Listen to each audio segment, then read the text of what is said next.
रामकृष्ण हरी माऊली. जय जय रामकृष्ण हरी माऊली. आज सतत तुकोबारायाचा एक अभंग आपण घेतलेला आहे चर्चेसाठी. अभंग असा आहे पहा. वीट देघे ऐसे रांधा, वीट देघे ऐसे रांधा, जेने बाधा उपजेना, जेने बाधा उपजेना, तरीच ते गोड राहे, तरीच ते गोड राहे, निरे पाहे स्वयंभ, निरे पाहे स्वयंभ. आणि का गुणापोटी वच, आणि का गुणापोटी वच, दावी भाव आपुला, दावी भाव आपुला. तुका भरे शुद्ध जाती, तुका भरे शुद्ध जाती, ते बागुनी परतेना, तुका भरे शुद्ध जाती ते बागुनी परतेना. हा संत तुकाराम महाराजांचा एक अभंग, अतिशय सुंदर असा अभंग आहे. महाराज यामध्ये काय म्हणतात ते पाहूया. वीट देघे ऐसे रांधा, जेने बाधा उपजेना. अन्न शिजवा, अन्न शिजवले जाते. अन्न शिजवा, पण कसं शिजवा म्हणतात तुकाराम महाराज.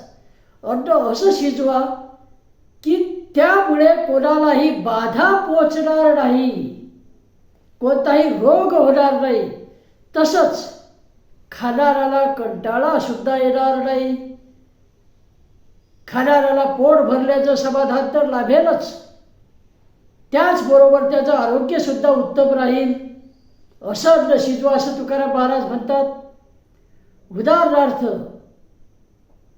राई म्हणजे मोहरी आणि सुरण ह्या जर व्यवस्थित शिजवल्या गेल्या नाही तर अपचन झाल्याशिवाय राहत नाही. किंवा कोणतेही खूप तिखट झालं तरी त्रास होऊ शकतो.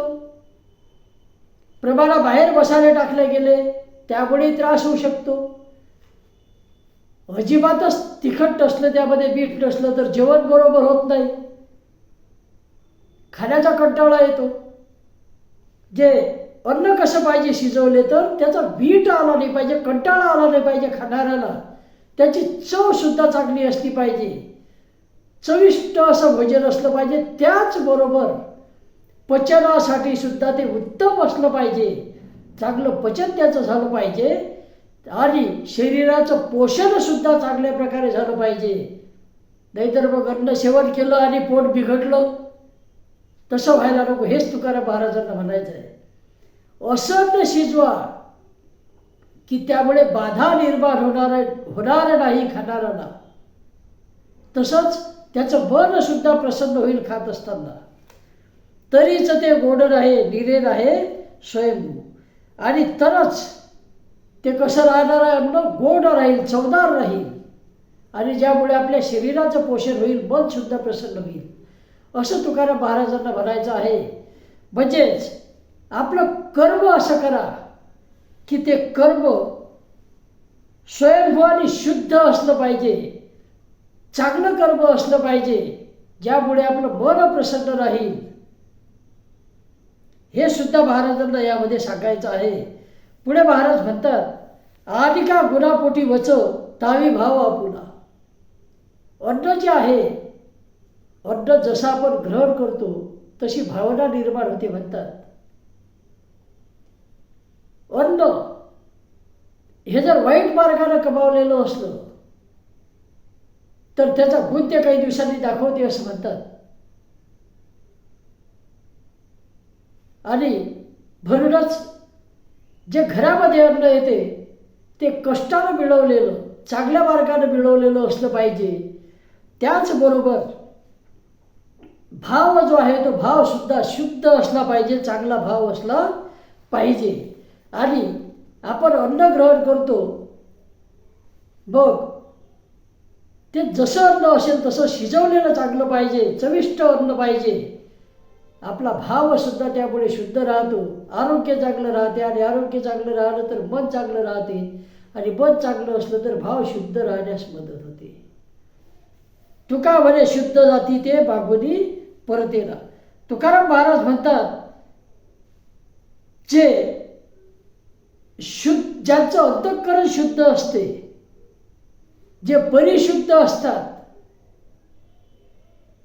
आणि चांगल्या प्रकारचं अन्न सेवन करतात, ज्यांचं मन चांगलं असते, ज्यांचा भाव चांगला असतो, ते सत्सत विवेक बुद्धीने वागतात आणि दिलेला शब्द कधीही पालटवत नाहीत. भगवत चरणाशी ते लीन होत असतात आणि त्यांच्या बुद्धीमध्ये सुद्धा पालट होत नाही. त्यांच्या बुद्धीमध्ये कोणाचं वाईट व्हावं असा विचार कधीही येत नाही. असं संत तुकाराम महाराजांना या अभंगामधून सांगायचं आहे. तेव्हा रामकृष्ण हरिमाऊली परत एकदा अभंग पाहूया. अभंग असा आहे पहा. वीट नेघे ऐसे रांधा, जेने बाधा उपजेना, तरीच ते गोड आहे निरेप आहे स्वयंभू. आणि का गुणा पोटी वच, दावी भाव आपुला, तुका म्हणे शुद्ध जाती ते बागुती परतेना. तुका म्हणे शुद्ध जाती ते बागुती परतेना. परिशुद्ध जर असले, शुद्ध मनाचे जर असले, सत्सद विवेक बुद्धीने विचार करणारे असले तर ते बागून पलटत नाहीत, कोणाला फसवत नाहीत. त्याचबरोबर दिलेला शब्दसुद्धा पाळतात आणि अशांची संख्या कमी आहे बावली आता. तेव्हा हे महाराजांना याबद्दल सांगायचं आहे. तेव्हा रामकृष्ण हरी, चुकलं असेल माफ करा, योग्य असेल ते मात्र नक्कीच ग्रहण करा. रामकृष्ण हरी बावली. जय जय रामकृष्ण हरी.